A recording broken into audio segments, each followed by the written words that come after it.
John Wayne Gacy, Chicago, Illinois, 17 de marzo de 1942, Crest Hill, Illinois, 10 de mayo de 1994, conocido también como Pogo el payaso o el payaso asesino.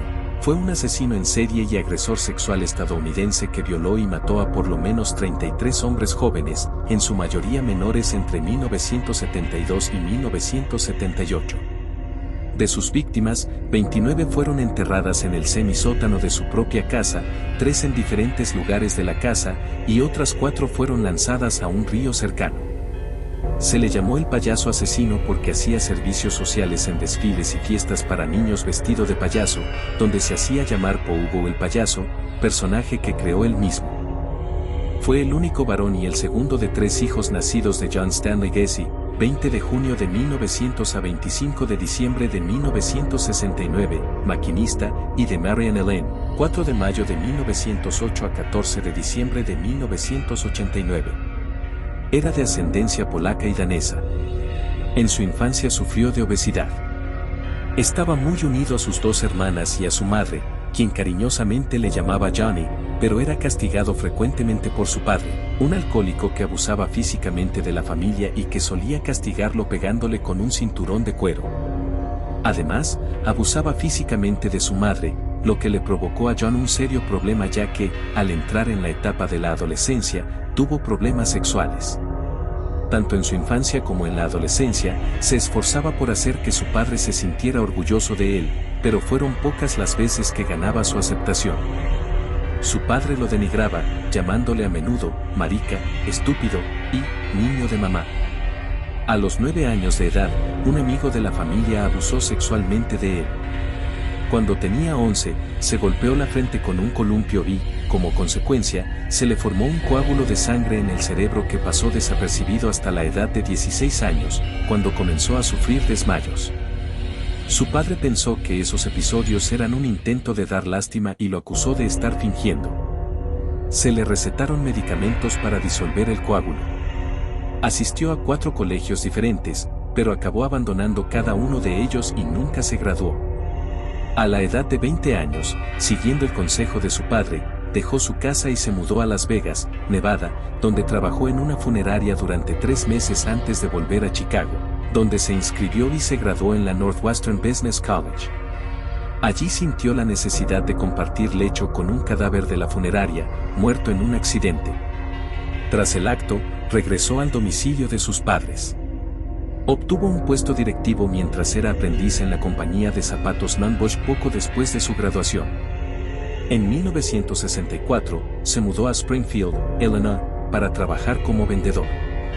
Allí conoció a su compañera Marlene Myers, con la que se casó en septiembre de 1964.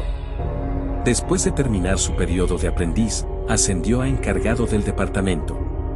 Fue muy activo en organizaciones de Springfield, donde se unió a la organización Yacis y ascendió a vicepresidente en 1965.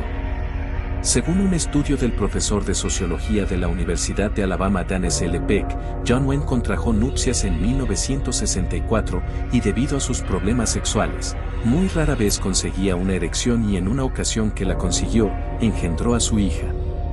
Aquel año también tuvo su primera experiencia homosexual. Se mudó a Waterloo, Iowa, donde fue gerente de un restaurante de la cadena Kentucky Fried Chicken, perteneciente a la familia de su esposa. Su primer matrimonio terminó después de ser detenido el 10 de mayo de 1968 y declarado culpable por abuso sexual a menores. Fue sentenciado a 10 años de prisión por este crimen, pero después de 18 meses recluido en la penitenciaría estatal de Anne Mouse salió en libertad condicional el 18 de junio de 1970, debido a su buen comportamiento. Después de abandonar la cárcel, se mudó nuevamente a Illinois, donde ocultó su registro criminal con éxito, hasta que la policía comenzó a investigarlo por los asesinatos posteriores. Desde que fue sentenciado en 1968, no pudo volver a ver nunca a su primera mujer ni a su hija biológica. Tampoco a su padre, pues murió el 25 de diciembre de 1969 de cirrosis hepática tras ingresar en el hospital el 17 de diciembre. Gacy no fue informado de su fallecimiento hasta después del funeral. En 1971, compró una casa en una zona anónima de Norwood Park Township. Allí estableció su propio negocio dedicado a la construcción, PDM Contracting. La casa en la que residía fue demolida el 3 de mayo de 1979 y en 1982 se construyó otra en su lugar. Se casó por segunda vez el 1 de julio de 1972 con Carol Hoff, una mujer divorciada que conoció en la secundaria, amiga de una de sus hermanas. Carol, junto a sus 2 hijos, se mudaron con él. Su segundo matrimonio terminó cuando Carol Hoff se divorció de él en marzo de 1976. Esto le permitió usar su casa a todas horas para matar a jóvenes, libre de miradas. En los siguientes 12 meses mató a 14 personas más. Gacy como Pogo el payaso en diciembre de 1976, afuera de la puerta de su casa. Se convirtió en un importante y respetado miembro de la comunidad. Además de su show como payaso, se hizo partícipe activo del Partido Demócrata como voluntario para limpiar las oficinas del partido. Finalmente se convirtió en vocal de mesa. En este puesto fue capaz de conocer, e incluso ser fotografiado con la entonces primera dama Rosalynn Carter. De hecho, Carter autografió la fotografía, para John Gacy. Los mejores deseos. Durante la búsqueda en la casa de Gacy, después de ser arrestado, esta foto causó una vergüenza mayor al Servicio Secreto de los Estados Unidos, ya que en ella aparecía John con una chapa en su solapa que mostraba una letra S, lo que significaba que el Servicio Secreto le había otorgado la autorización para acceder a información clasificada. John Wayne Gacy y la primera dama Rosalynn Carter el 6 de mayo de 1978 En 1978 colabora con el Partido Demócrata pintando gratis sedes del partido. Dirigió el desfile de la Constitución polaca el 4 de mayo de 1978 y ganó peso en el ámbito político local. Crímenes explicados por el sentenciado en julio de 1971 conoció a un joven, Michael Reed, que fue contratado por Gacy para su empresa de reformas, a cambio de alojamiento y sexo. Gacy lo golpeó con un martillo en la cabeza y el chico pudo escapar al día siguiente.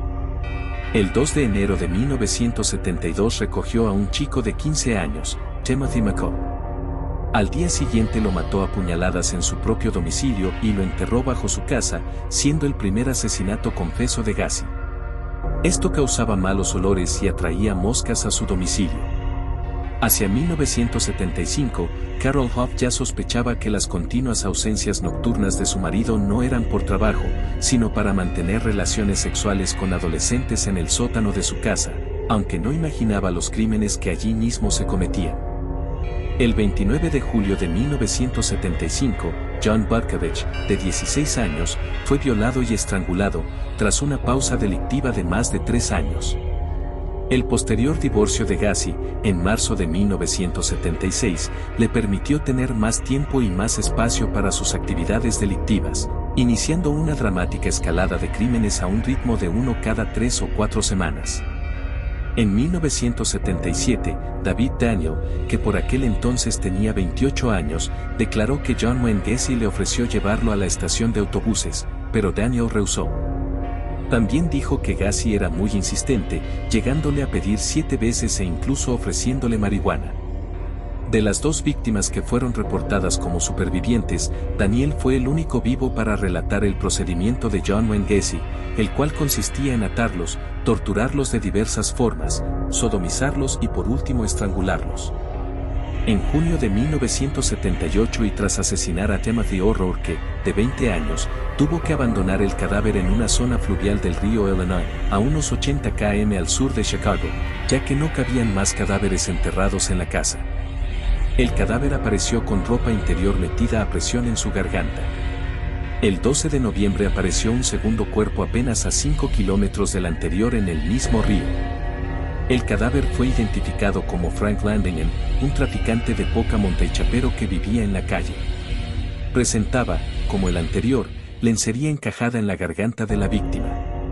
Ninguna sospecha recayó en Gacy hasta el 12 de diciembre de 1978, cuando fue investigado después de la desaparición del adolescente de 15 años Robert Past, a quien su compañera de trabajo vio por última vez camino a una entrevista de trabajo en casa de Gacy. Un registro en casa de John, en Norwood Park, reveló diversos artículos relacionados con otras desapariciones. curiosamente fue arrestado días más tarde por tráfico de drogas. El 22 de diciembre de 1978, Gacy acudió a sus abogados y confesó sus crímenes, harto de la constante vigilancia policial. Llegó incluso a decir que eran sus escoltas e invitarlos a su casa. Declaró haber asesinado por primera vez en enero de 1972, cuando al clavar el cuchillo en el cuerpo de un joven y ver cómo la sangre brotaba del cuerpo, sintió una sensación de excitación y esto comenzó a gustarle. También confesó haber matado a 33 individuos e indicó la ubicación de 29 de los cuerpos a la policía. Estaban enterrados en su propiedad. Llegó incluso a presentar a la policía un plano con la ubicación exacta de los cadáveres.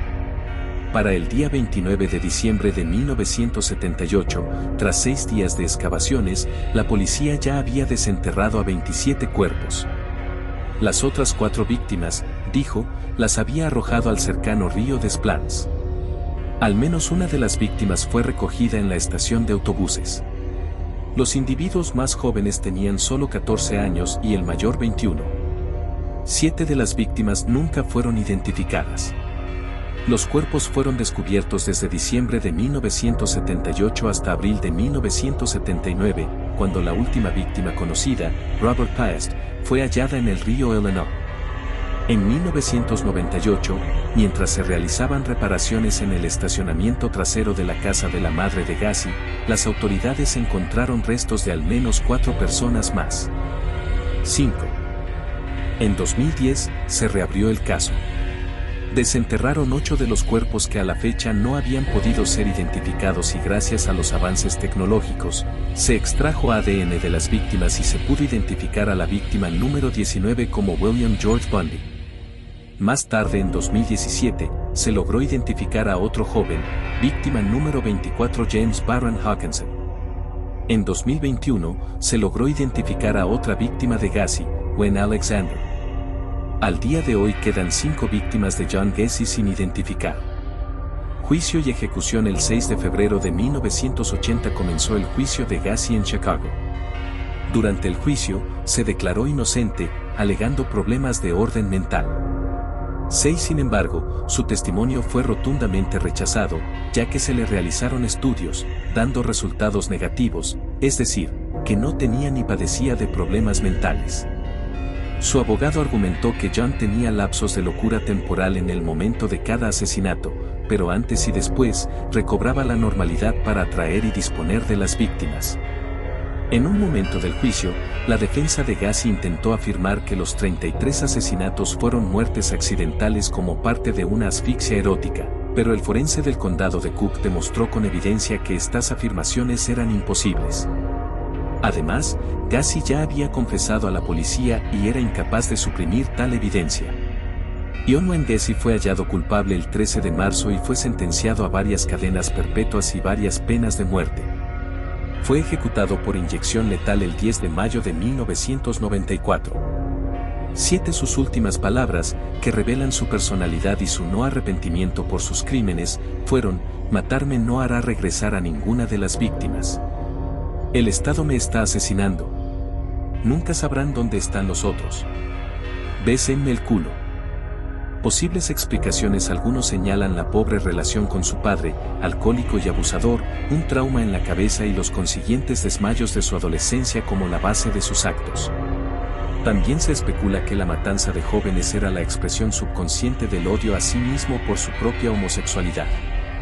A menudo declaró que se desinhibía en el momento del sexo.